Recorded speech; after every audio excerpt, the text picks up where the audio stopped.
muy felices. Iniciamos hoy nuestro tercer programa de Enfoque Médico. Y el reto de cualquier universidad, en cualquier sociedad, es contribuir a la calidad de vida de sus ciudadanos. Como sancarlistas nos sentimos pero muy contentos de tener en este programa al doctor Randall Lowe Medal. Randall, bienvenido a Enfoque Médico. Muchas gracias, muchas gracias. Para comenzar nuestro programa, doctor, ¿quién es el doctor Randall Lowe Medal?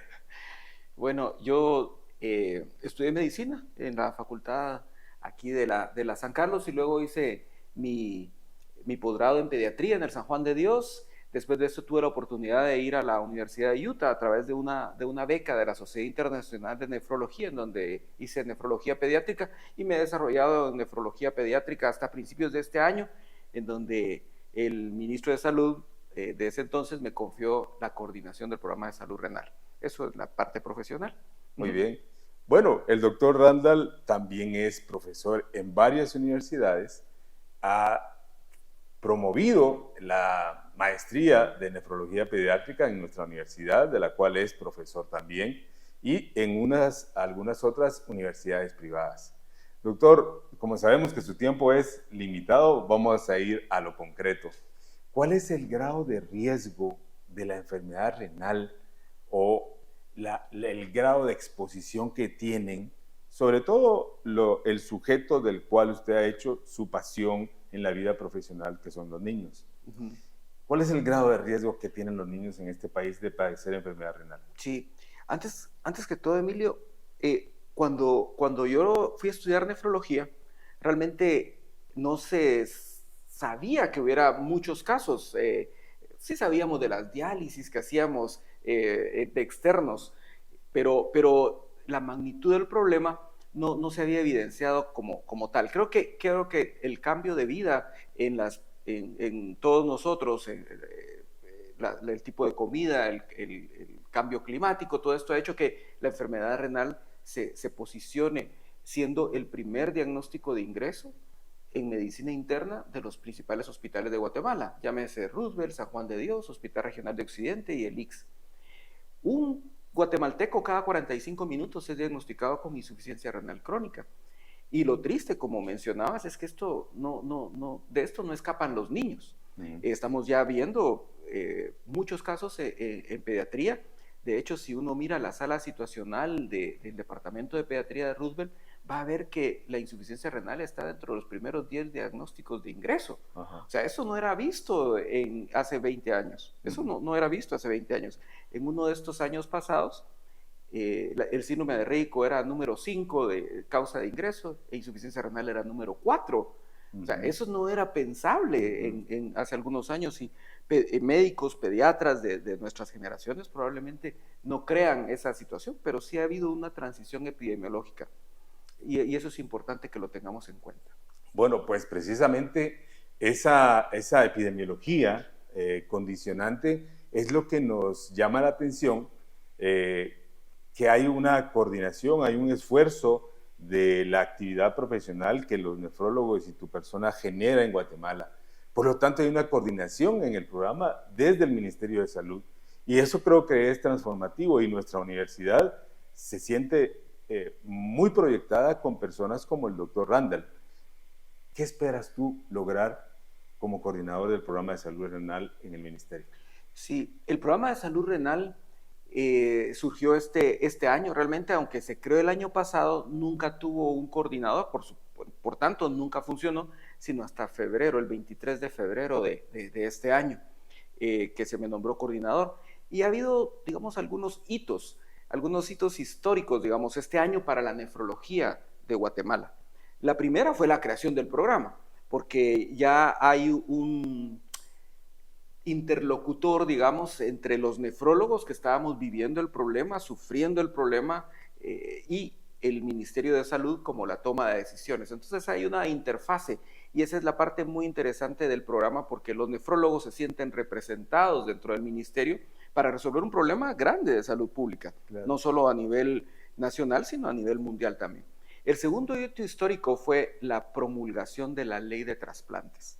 Yo creo que eso ha sido muy importante porque Guatemala no tenía una ley de trasplantes, somos 17 millones, hacemos trasplante de donador vivo, pero dentro del contexto mundial, Guatemala estaba en el penúltimo lugar de los países que realizan trasplante, hablo yo, estaba en el penúltimo lugar del número de trasplantes realizados. O sea, de los que hacemos trasplante, Guatemala estaba muy bajo, y esto era porque no teníamos una ley, no había un andamiaje legal que nos permitiera a los trasplantólogos actuar en comodidad. Creo que ahorita esto va a cambiar y eso plantea otro, como te decía, hito histórico para el país. Y el tercero, que creo yo que viene más adelante, es la generación de datos.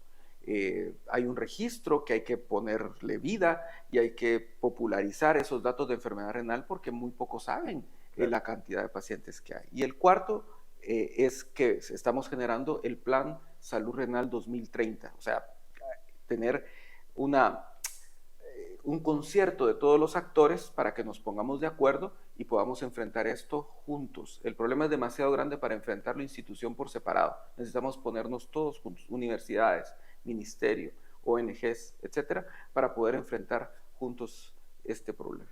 Y es muy importante recordar esta coordinación, colaboración, trabajo conjunto, incidencia, y creo que desde lo profesional, inicialmente detectando un problema grave de salud pública, ahora estás en un proceso pues de transformación también. Y en ese sentido, nuestra universidad, que recientemente fuimos certificada, para nosotros como egresados de esta facultad, pues sentimos una gran alegría, una gran satisfacción de que ese proceso se haya hecho.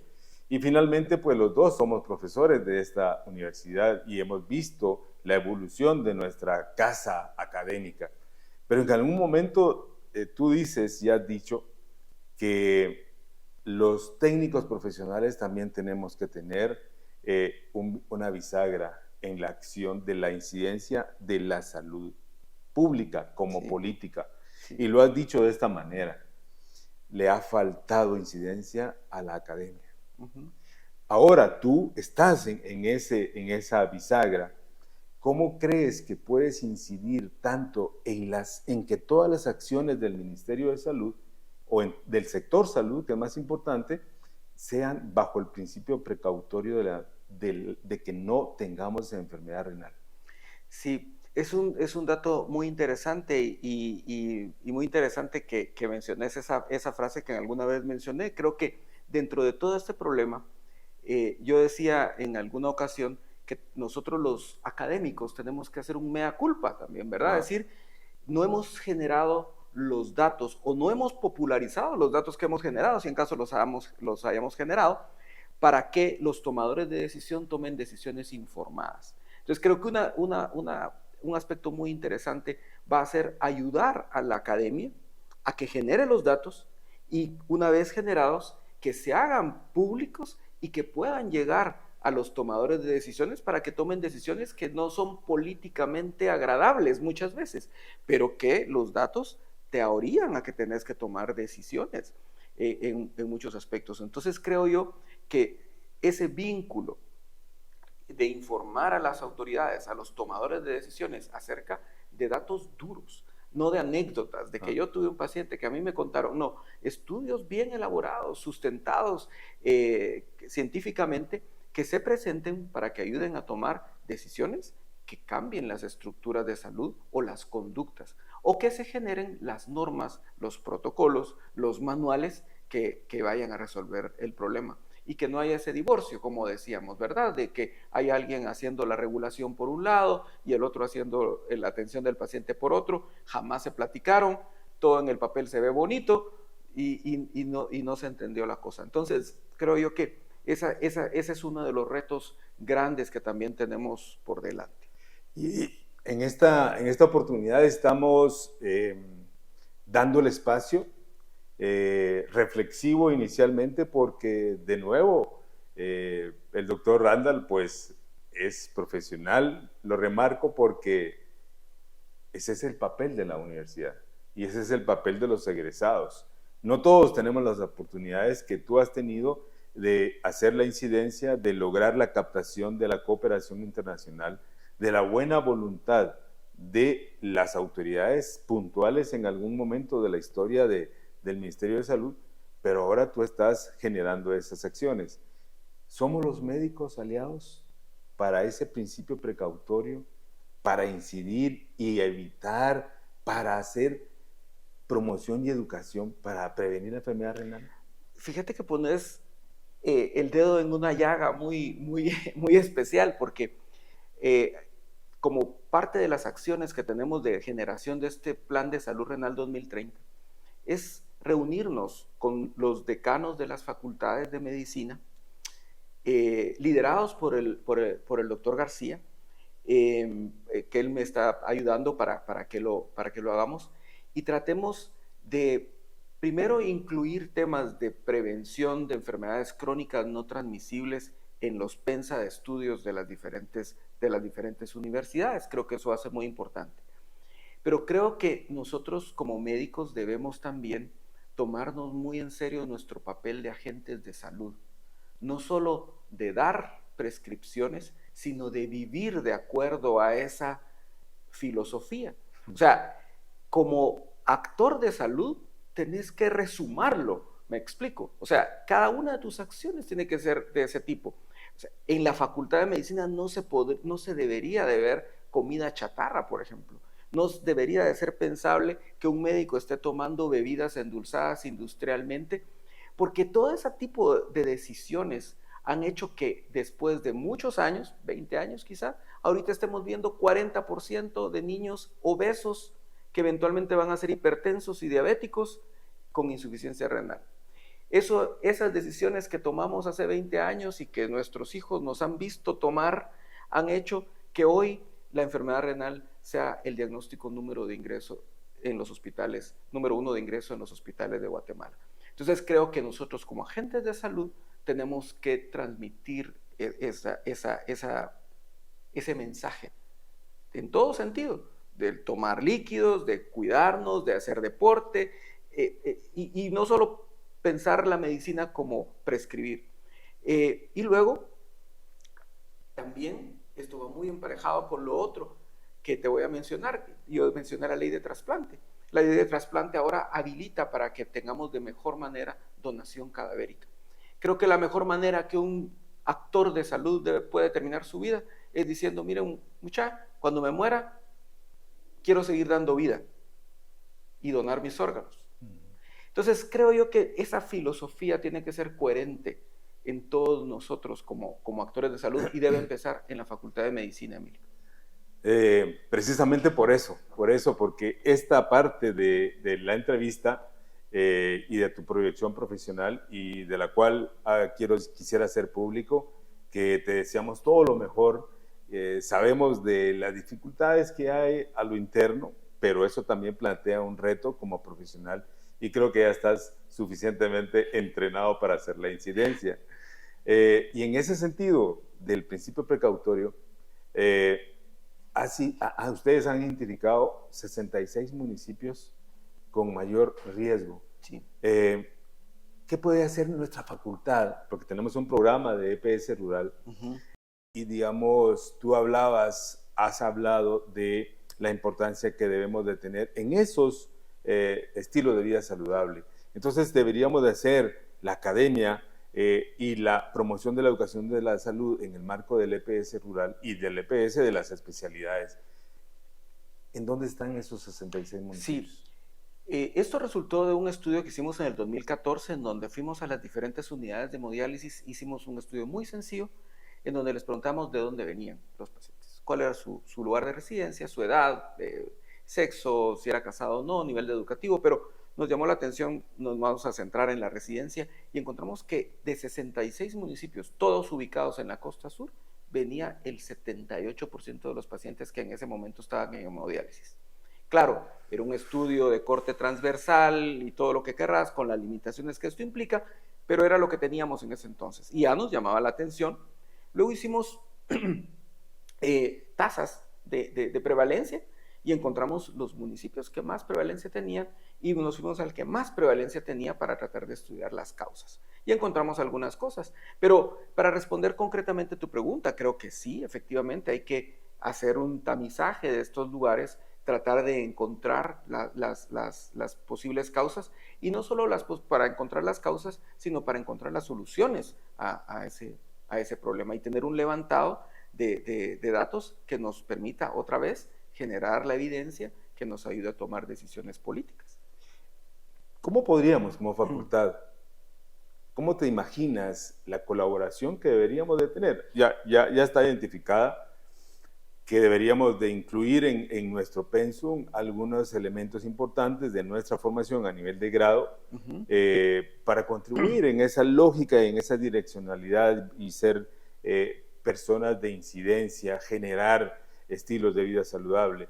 ¿Qué aspectos podríamos imaginar que debería de hacer nuestra facultad con todo el conocimiento que tú tienes de los diferentes grados, aunque ha evolucionado mucho después de nuestra salida de la facultad?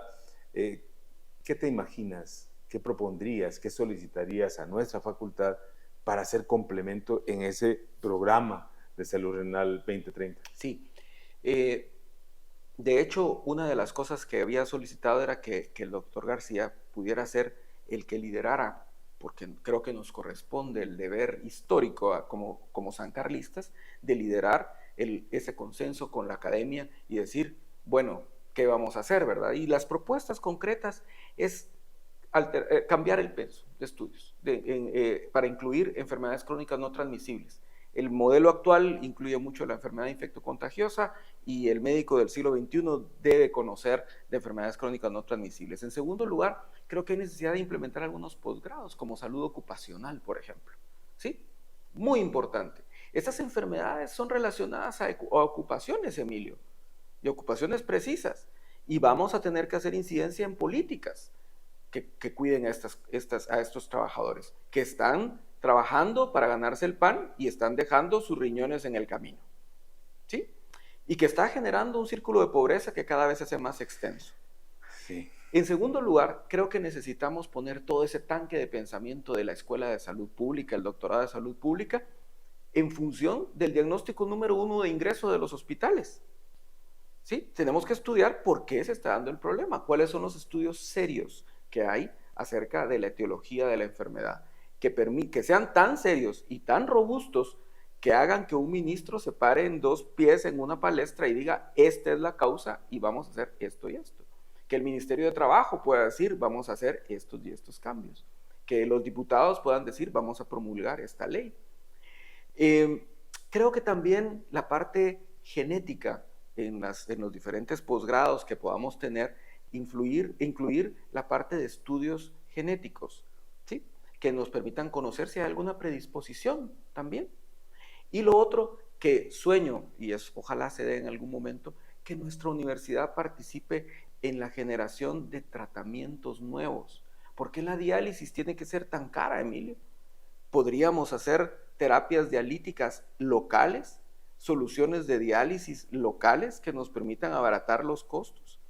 Podríamos crear máquinas de diálisis que sean más accesibles a nuestra población, o medicamentos que eventualmente ya son conocidos, pero que podamos hacerlos aquí en Guatemala, manufacturarlos aquí en Guatemala y popularizarlos, porque Guatemala hoy por hoy es el país que paga más caro los medicamentos en la región centroamericana y me atrevería a decir latinoamericana. Recientemente completamos un estudio y mirábamos que un medicamento, la amlodipina, era 88 veces más caro en Guatemala que en el resto del mundo, y que los pacientes, los papás de los pacientes tenían que trabajar 34 días ganando el salario mínimo para comprar los medicamentos de un mes de un niño con enfermedad renal. Entonces ahí es donde veo el papel de la universidad, ¿verdad? Haciendo ese tipo de cambios. Cuando uno escucha a un profesional y pues obviamente aparte de conocer a Randall, de haberlo visto en su desarrollo profesional y ahora también como proponente de una acción dentro de un ministerio y que tiene todos los retos que él ha identificado, pues, y además puntualizando lo que deberíamos hacer como facultad, uno empieza a ver que deberíamos de tener muchos profesionales en esa línea, con ese con esa convicción. Y en algún momento también decías, Randall, que la medicina fue tu segunda opción. Y me gustó mucho cuando decía, porque de alguna manera uno tiene que informarse de quién es su Sí, ya me entrevistado. googleaste. Entonces, decía Randall que le hubiese gustado tener una proyección mucho más humanística. Pero qué mejor que una proyección como médico en el campo de lo humanitario y humano que debemos de ser como médicos. ¿Cómo te sientes abordando familias, abordando niños, abordando comunidades y países enfermos de algo que también Randall dice deberíamos de haber prevenido o estar previniendo? Bueno, ha sido un reto muy interesante, ¿verdad? Yo hubiera querido al principio de mi vida, como vos decías, ser una rama más humanista, más de pensar, ¿verdad? Más de escribir, más de dar clases. Sin embargo, se me atravesó la medicina por ahí y me enamoré, ¿verdad? De la medicina, y luego se me atraviesa la nefrología, porque resultó que en la medicina descubrí que me gustaba la matemática, me gustaba la física, me gustaba la química, y cuando vi que tenía que estudiar, me llamó la atención la pediatría, y luego en la pediatría pues resultó que lo que aglutinaba todo lo que me interesaba, el contacto humano, el pensar, las ciencias duras, era la nefrología, sin saber que iba a ser uno de los problemas tan grandes de salud pública. Eso no lo sabía yo cuando me metí a estudiar nefrología. Pero algo que es importante y que he descubierto en el camino, Emilio, es que nosotros como profesionales egresados de una universidad estatal tenemos un gran privilegio, y más que el privilegio, la obligación también, ¿verdad? Pero yo lo veo más como un privilegio, el hecho de poder incidir en el pensamiento de un país, porque das clases, te proyectas a tus estudiantes, ellos te están viendo, ven tu actuar, ven tu manera de tomar decisiones, y entonces creo que uno no puede abdicar, diría yo, al derecho de incidir en las generaciones futuras. Y uno no puede abdicar al derecho de soñar con un país mejor y hacerlo realidad. Yo tuve la oportunidad de estudiar fuera. Cuando yo fui a estudiar a Estados Unidos, pues me di cuenta que la gente no se tenía que morir de lo que se estaba muriendo aquí, ¿verdad? Claro. Y luego al regresar, ver la realidad y contrastarla con lo que había visto, tenía dos opciones: o me regresaba o me quedaba, y decidí quedarme por muchas razones. Y luego al quedarme me vuelvo loco, me adapto, dijo aquel, o iniciamos un cambio. Gracias a Dios se dieron las circunstancias y hubo gente, se aglutinó un grupo que también nos hizo ganas, como decimos vulgarmente, y caminamos, fundamos Fundanier. Pero creo que todo ha sido parte de eso que te decía, que no debemos abdicar de nuestro derecho a tener un país mejor, ¿verdad? Muy interesante la imagen, una imagen a reproducir, un ejemplo de práctica de vida y además de la incidencia para dejar un país mejor. Y en ese sentido, a lo interno de lo que es ya el Ministerio de Salud, ¿cuál es el contexto cercano en el que tú ves, sin entrar a detalles, o sin entrar a identificar puntos rojos que no nos ayudan, sino lo que deberíamos de poder imaginar otra vez como profesionales, y en el sentido mismo de ver qué puede hacer regulación, qué puede hacer la empresa privada, qué puede hacer la sociedad civil que de alguna manera se organizó y te dieron ese gran apoyo para fundar Fundanier o para crear Fundanier? ¿Cómo debería? ¿Cuál es el contexto? ¿Cómo lees tú tu involucramiento en un Ministerio de Salud que debe de hacer una gran incidencia para mejorar? Y hablar de la enfermedad renal, ya lo identificaste, en el sur del país hay que hacer mucho, y la relación salud y seguridad ocupacional es vital. ¿Cómo lo identificas? ¿Qué miras? ¿Cómo ves el tablero de las acciones? Sí, muy interesante tu pregunta porque creo que uno no puede excluirse de la realidad en la que se mueve. Y la realidad está ahí, es así, y tenés que ver cómo haces para que esa realidad trabaje en favor de una causa.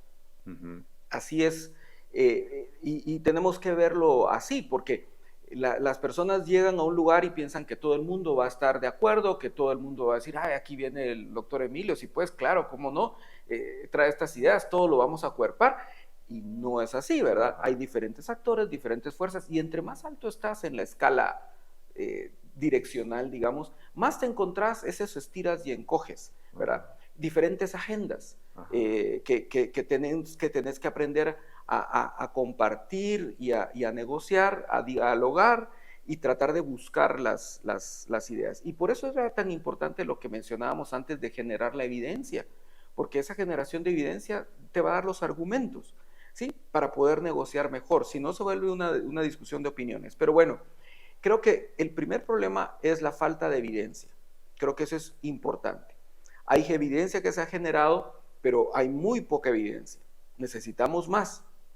Y aquí quiero puntualizar algo, Emilio, que se me había olvidado y que la Facultad de Medicina debería de tomar en cuenta.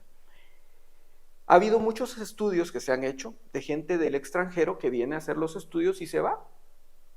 Y no dejó, pues, se publicaron grandes estudios en revistas, etcétera, pero yo lo miro como un tipo de colonialismo académico, ¿me entendés?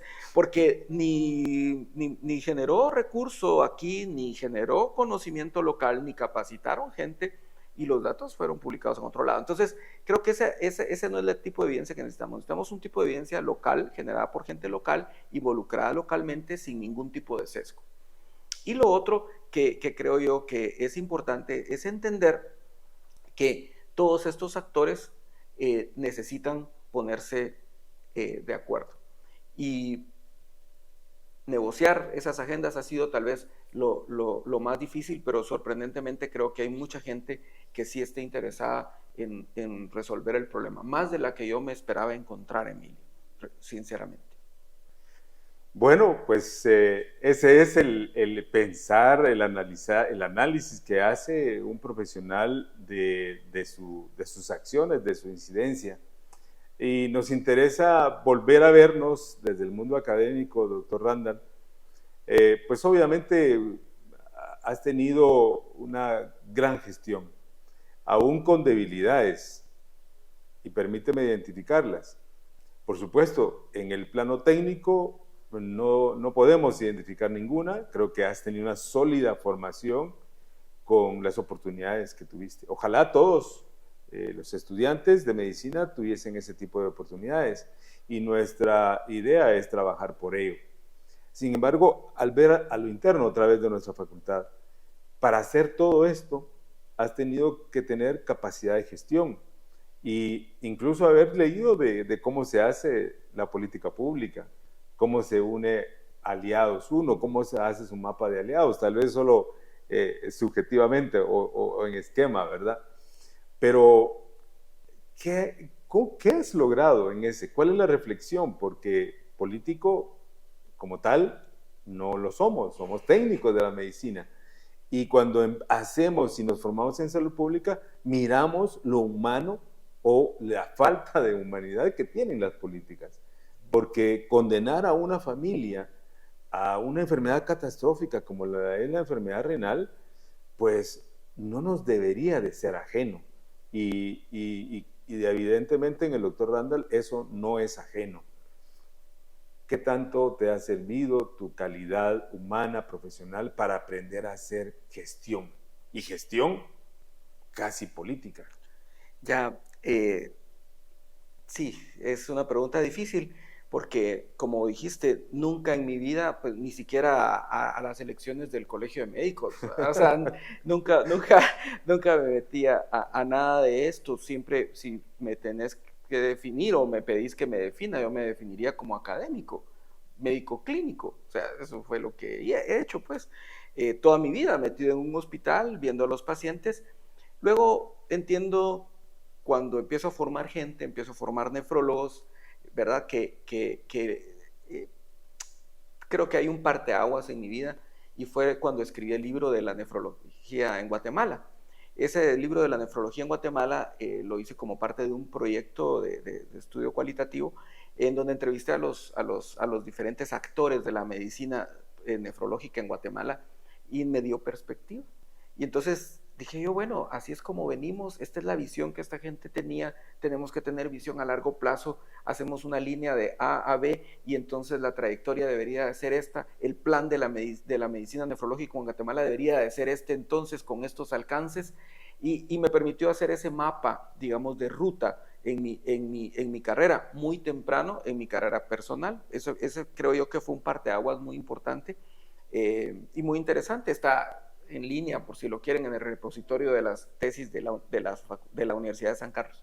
Se llama La nefrología en Guatemala, una historia vivida.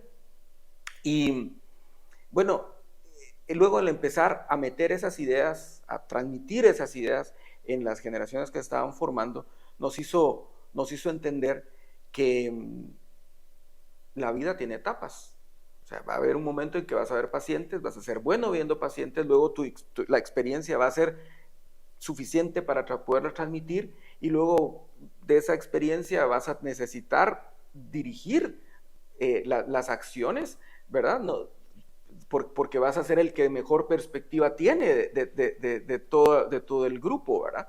Entonces, eso ha hecho que también mi vida entonces la haya planeado en ese sentido, generando una masa crítica de médicos jóvenes, nefrólogos con esta visión que ya dirigen el programa, que ya están echando punta en el hospital sin mí, y luego la transición se dio de una manera natural, ¿verdad? Ya sabíamos que esto tocaba. Y cuando el ministro lo ofrece, pues digo yo, pues sí, ¿verdad? Sí, este era lo que teníamos pensado, pues con mucho gusto. Hemos agarrado la perspectiva suficiente como para poder venir y verter esas convicciones. Qué interesante y qué reflexivo es escuchar estas vivencias. Ya para ir finalizando, porque sabemos de las ocupaciones que hay en la vida de un profesional como el doctor Randall Lowe Meda, si no hay, pues no hay. Pero pregunto, ¿hay algún profesor, hay alguna anécdota en tu vida estudiantil y profesional también? Porque después de haberse graduado uno continúa formándose y el médico siempre se va a tener que formar. ¿Hay algún profesor local en nuestra facultad, alguien, algo, o si no profesor como tal, alguna actividad, vivencia que te haya marcado, que te haya fortalecido para hacer lo que has hecho? Ya, yo creo que hay muchas personas localmente que nos ayudaron a formarnos en la carrera, Emilio, pero yo sería ingrato si te dijera, si no mencionara a una persona que no es local, pero que fue definitorio en mi vida, y fue el doctor Richard Ziegler. Él fue mi profesor en la Universidad de Utah. Ahí le planteé yo mi sueño de regresar a Guatemala, y entonces me dijo, mire, póngalo por escrito. Lo hice. Cuando le presento mi plan de Fundanier, que en ese momento no le puse Fundanier, ¿verdad? Pero una fundación que trabaja en un hospital, y planteé todas las etapas del proceso, me dijo, yo estoy con usted. Vamos a hacerlo. Yo viajo a Guatemala. Y en el tiempo en que él estuvo vivo, estuvo viniendo a Guatemala cada 6 meses para implementar el proyecto. Y recientemente, y te digo recientemente, la semana pasada, a la sala de reuniones de Fundanier del tercer nivel le pusimos su nombre porque luego que falleció dejó una cantidad de dinero para apoyar a los niños con enfermedad renal en Guatemala. Lo que te digo, ¿verdad, Emilio? La coherencia en la vida. Te identificas con una causa y lo haces hasta después de muerto. Uh-huh. Entonces, creo que ese ejemplo es lo que también ha inspirado. Si alguien de otro país que no tiene por qué dejar sus seguridades viene a Guatemala cada 6 meses a ayudar, a implementar, a formar gente, pues digo yo, yo tengo toda la obligación, ¿verdad? Mm. Y los guatemaltecos tenemos toda la obligación de apostar por nosotros mismos. Entonces, sería ingrato no mencionarlo, aunque no es local, luego me pediste un local, pero creo que es tan relevante que necesito mencionarlo. Uh-huh. Claro. Sí, definitivamente hay en la vida de un profesional muchas cosas y quizás la gestión, cuando escuchaba también de las 77 páginas de tu proyecto y cómo lo presenta. Y aquí viene una partecita ya, ahora sí, para ir finalizando.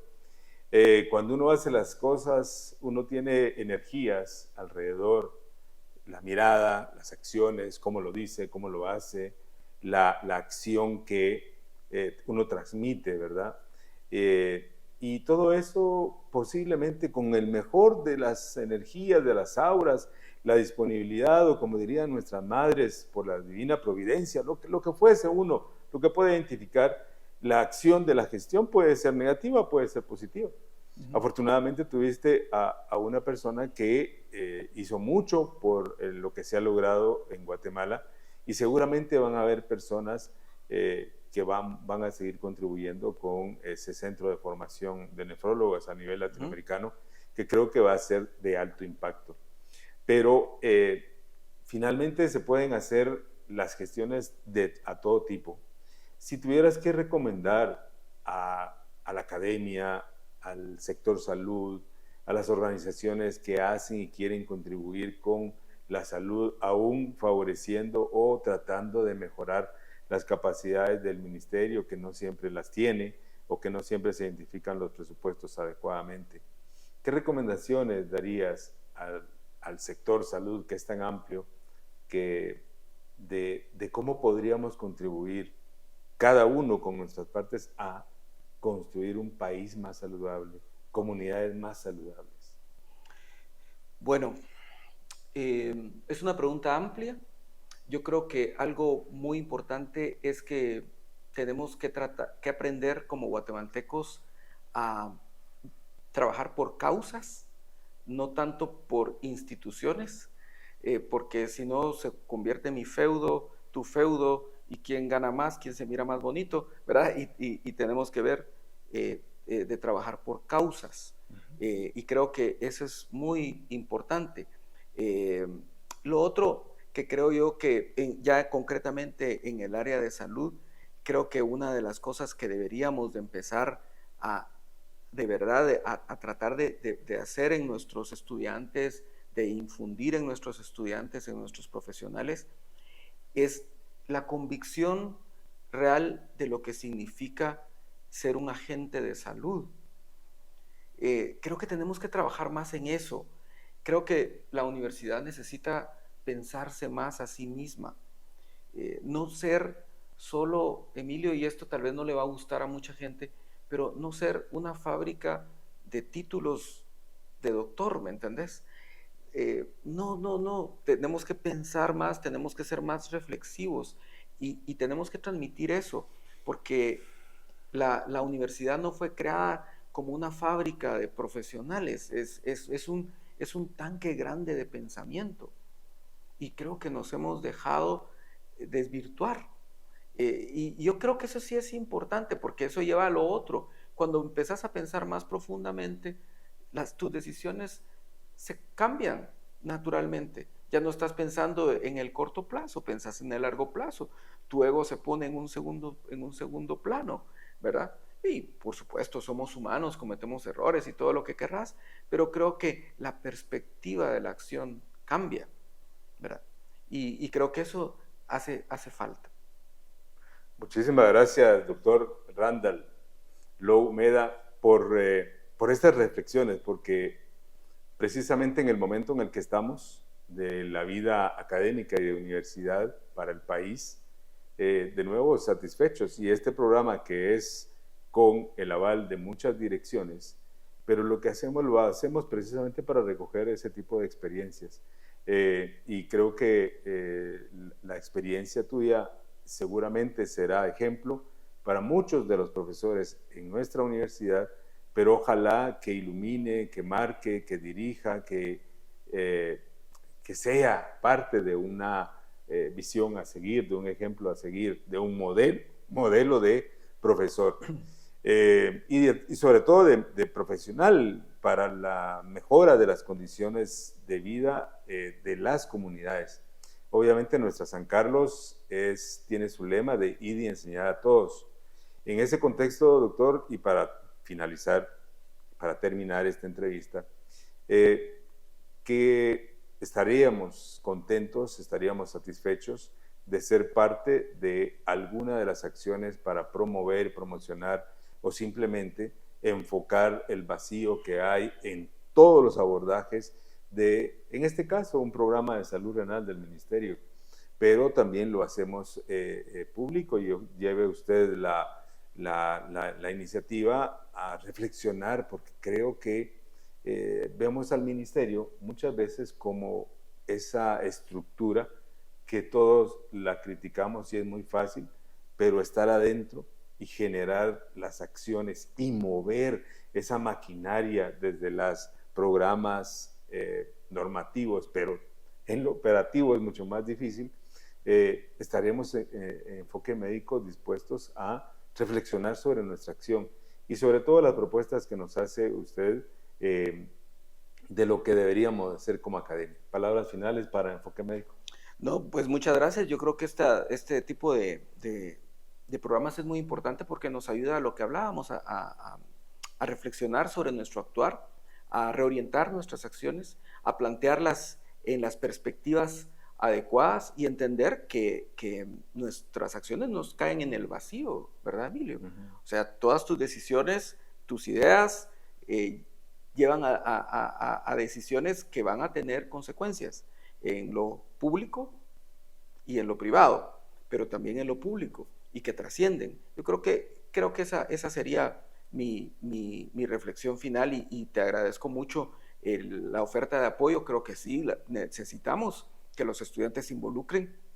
Ellos van a ser los que van a agarrar la batuta y seguir con esto. Si logramos que 5, 10, 20 de ellos se sumen a la causa de prevenir la enfermedad renal, si logramos que esa masa de estudiantes empiece a publicar, a generar evidencia, a hablar por la enfermedad renal, a hablar en favor de las leyes que protejan a la gente del consumo de comida, no le debería llamar comida, ¿verdad? De insumos ingeribles, chatarra, basura, pues ya logramos bastante. Si logramos que esa gente se pronuncie para que no haya ese tipo de consumo aquí en la facultad, si logramos que algunos de ellos decidan en el caso de una tragedia, donar sus órganos, eso ya nos hace una mejor sociedad, por supuesto, pero necesitamos tomarnos la responsabilidad, necesitamos creérnosla, que somos agentes de salud y que nuestras acciones tienen incidencia.